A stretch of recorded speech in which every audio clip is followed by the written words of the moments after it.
This video was created by a non-Indigenous trainee in Dr. Christine Weckerly's lab at McMaster University. McMaster University sits on the traditional territories of the Mississauga and Haudenosaunee nations and within the lands protected by the Dish with One Spoon Wampum Agreement. The Wampum Agreement refers to the royal proclamation between the colonial settlers and the First Nations, which affirmed the relationship between the two, based on peace, friendship, and respect, with the wampum bell exchanged as a symbol of their promises during the formation of the treaty. This video was supported in part by the Canadian Institute of Health Research and the Global Water Future Grants. We thank the Haudenosaunee Six Nations Research Advisory Committee for their input in this video.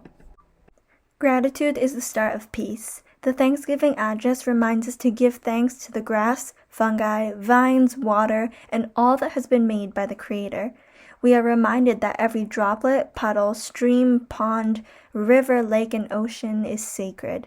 We are thankful for how it sustains not only us, but the plants and animals. Oneganos is the Cayuga word for water, which is valuable and precious. This is water. Science tells us that water is made up of one oxygen and two hydrogen molecules. Together they are stable. The water is so light that it floats in the air. Did you know that clouds are mostly made up of water?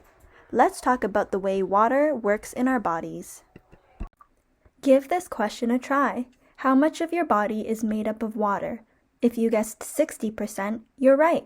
Water is key in 4 important processes: thermoregulation, lubrication, shock absorption, and the transportation of nutrients in and waste out. Thermoregulation is your body's ability to maintain a safe body temperature. When you feel warm, your body releases water in the form of sweat. When this water evaporates from your skin's surface, your body loses heat and cools down. For example, when you exercise, your body loses 85% of its heat through sweating. When you feel cold, your body shivers to increase its heat. Drinking warm water could also help.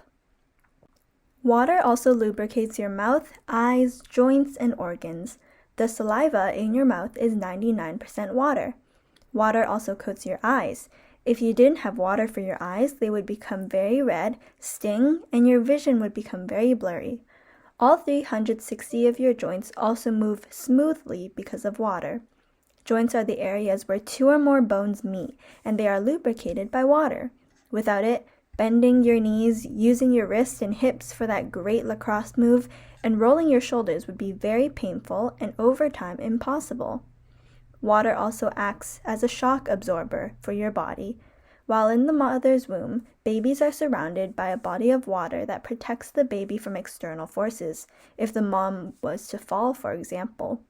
After the baby is born, water continues to protect the spinal cord, brain, and joints of the baby during rigorous activities of moving from womb to the world. Finally, water acts as a taxi cab in your body as it transports nutrients in and waste out. Water makes up 92% of your blood and makes sure that the blood can flow through your body. This makes sure that nutrients reach your cells and waste like carbon dioxide are removed. The cells in your body need a constant supply of nutrients and waste removal to function. Water delivers the good and flushes out the bad. Speaking of waste, water also goes out in our urine and in our stool, and you probably know that story pretty well. As you can see, water plays an important role in our physical well-being, but our connection to water is deeper than biological processes. The Haudenosaunee nations, Seneca, Cayuga, Oneida, Onondaga, Mohawk, and Tuscarora are connected to water spiritually, emotionally, and mentally. It is used as a medicine, an element in ceremonies, a source of inspiration, and it was the first thing that Sky Woman saw when coming to Earth. Water nurtures creation. Grandmother Moon controls the tides of water. Water makes life possible. It is the ultimate nurturer. For that reason, females work so hard to protect water as one of their responsibilities. While a few years ago, there were over 100 long-term boil advisories in Indigenous communities, these numbers are dropping.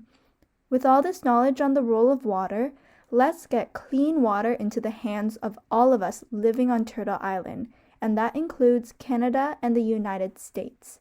We give our thanks and gratitude to water and hope it sustains us now and future generations.